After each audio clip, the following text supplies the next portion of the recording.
കർക്കിടക മാസത്തിന്റെ പാരമ്പര്യവും ആരോഗ്യ സന്ദേശവും പുതുതലമുറയിലേക്ക് കൈമാറുക എന്ന ലക്ഷ്യത്തോടെ പല്ലശ്ശേന പഴയകാവ് PKM-LP സ്കൂളിൽ തുടർച്ചയായ 7ാം വർഷവും സംഘടിപ്പിച്ച പത്തിലക്കറി മേളം ശ്രദ്ധേയമായി. വിദ്യാർത്ഥികൾക്കും രക്ഷിതാക്കൾക്കും ഒരുപോലെ അറിവും അനുഭവവും പകർന്ന പരിപാടി നാടൻ ഭക്ഷണശീലങ്ങളുടെയും ഔഷധ സസ്യങ്ങളുടെയും പ്രാധാന്യം ഓർമ്മിപ്പിക്കുന്ന വേദിയായി മാറി. പരിപാടിയുടെ ഉദ്ഘാടനം 4ാം വാർഡ് മെമ്പർ ശരണ്യ ധനേഷ് നിർവഹിച്ചു.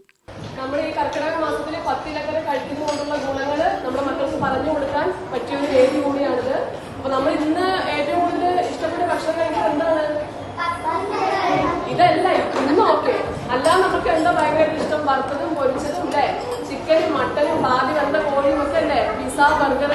കാണാനൊക്കെ ഭംഗിയുണ്ടാവും, പക്ഷെ കഴിച്ചാൽ എന്തൊക്കെ ബുദ്ധിമുട്ടുണ്ടാവും നമുക്ക് അറിയാൻ പറ്റുമോ? പറ്റില്ല അല്ലേ? അപ്പൊ കുട്ടികൾ എന്താ ചെയ്യുക, ഇന്ന് സ്കൂളിൽ ഇത് മാത്രം കഴിച്ചാൽ പോരാ. വീട്ടിൽ അമ്മയോട് പറഞ്ഞിട്ട് ഇതേപോലെ ഇലക്കറികൾ ദിവസം ഡെയിലി നമ്മുടെ ഭക്ഷണത്തിൽ ഉൾപ്പെടുത്താൻ ശ്രമിക്കണം.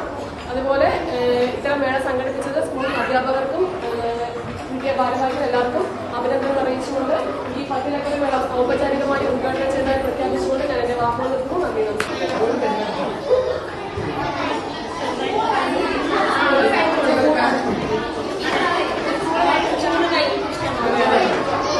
പാരമ്പര്യ ഭക്ഷണ രീതികളും പ്രകൃതിയോട് ചേർന്ന ജീവിതശൈലിയും കുട്ടികളിൽ വളർത്തിയെടുക്കുന്നതിൽ ഇത്തരം പരിപാടികൾക്ക് വലിയ പങ്കുണ്ടെന്ന് ഉദ്ഘാടന പ്രസംഗത്തിൽ അവർ പറഞ്ഞു. PTA പ്രസിഡന്റ് വരുൺ രാജ് അധ്യക്ഷനായി. MPTA പ്രസിഡന്റ് മായ ആശംസകൾ നേർന്നു. സ്റ്റാഫ് സെക്രട്ടറി ശ്രുതി സ്വാഗതം ആശംസിച്ചു. സ്കൂളിലെ കുക്ക് രമ്യയുടെ തത്സമയ പാചകം മേളയുടെ പ്രധാന ആകർഷണമായി മാറി. പത്തിലകൾ ഉപയോഗിച്ച് പത്തിലക്കറി തയ്യാറാക്കുന്ന രീതി കുട്ടികൾക്കും രക്ഷിതാക്കൾക്കും മുന്നിൽ അവതരിപ്പിച്ചതോടെ പാചകവേദി ഏറെ ശ്രദ്ധ നേടി. പത്തിലകളുടെ ഔഷധ ഗുണങ്ങളും ആരോഗ്യ പ്രാധാന്യവും സംബന്ധിച്ച വിശദീകരണവും പ്രദർശനത്തിനൊപ്പം നൽകി.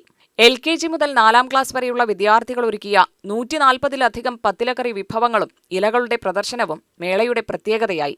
വിവിധയിനം ഇലകളും അവയുടെ ഉപയോഗങ്ങളും പരിചയപ്പെടുത്തുന്ന പ്രദർശനം കുട്ടികളുടെ പഠന പ്രവർത്തനത്തിന് പുതിയ അനുഭവമായി മാറി. ഓരോ വിദ്യാർത്ഥിയുടെയും പങ്കാളിത്തം പരിപാടിയെ കൂടുതൽ സജീവമാക്കി. അധ്യാപിക ദിവ്യ അവതരിപ്പിച്ച തകരപ്പാട്ട് പരിപാടിക്ക് നാടൻ തനിമ പകർന്നു. തുടർന്ന് 4ാം ക്ലാസ് വിദ്യാർത്ഥികൾ അവതരിപ്പിച്ച പത്തിലകളുടെ പ്രാധാന്യം പ്രമേയമാക്കിയ നാടകം കാണികളുടെ പ്രശംസ ഏറ്റുവാങ്ങി. ആരോഗ്യകരമായ ഭക്ഷണശീലങ്ങളും പ്രകൃതിദത്ത വിഭവങ്ങളുടെ മൂല്യവും ലളിതമായി കുട്ടികൾ അവതരിപ്പിച്ചതിലൂടെ പരിപാടിക്ക് വിദ്യാഭ്യാസപരമായ മികവും കൈവന്നു. കർക്കിടക മാസാചരണത്തെ വെറും ആചാരത്തിലൊതുക്കാതെ ആരോഗ്യവും പാരമ്പര്യവും പരിസ്ഥിതി ബോധവും ഒരുമിപ്പിക്കുന്ന പഠനാനുഭവമാക്കി മാറ്റാനാണ് സ്കൂൾ അധികൃതർ ഇത്തരമൊരു പരിപാടി സംഘടിപ്പിച്ചത്. വർഷങ്ങളായി തുടർച്ചയായി സംഘടിപ്പിക്കുന്ന പത്തിലക്കറി മേളം വിദ്യാർത്ഥികളിൽ നാടൻ ഭക്ഷണ സംസ്കാരത്തോടുള്ള താൽപര്യം വളർത്തുന്നതിലും ഔഷധ സസ്യങ്ങളുടെ പ്രാധാന്യം തിരിച്ചറിയുന്നതിലും മാതൃകാപരമായ ഇടപെടലായി മാറിയിരിക്കുകയാണ്. പരിപാടികൾക്ക് സമാപനമായി അധ്യാപിക ദിവ്യ നന്ദി രേഖപ്പെടുത്തി. UTV news, Palakkad.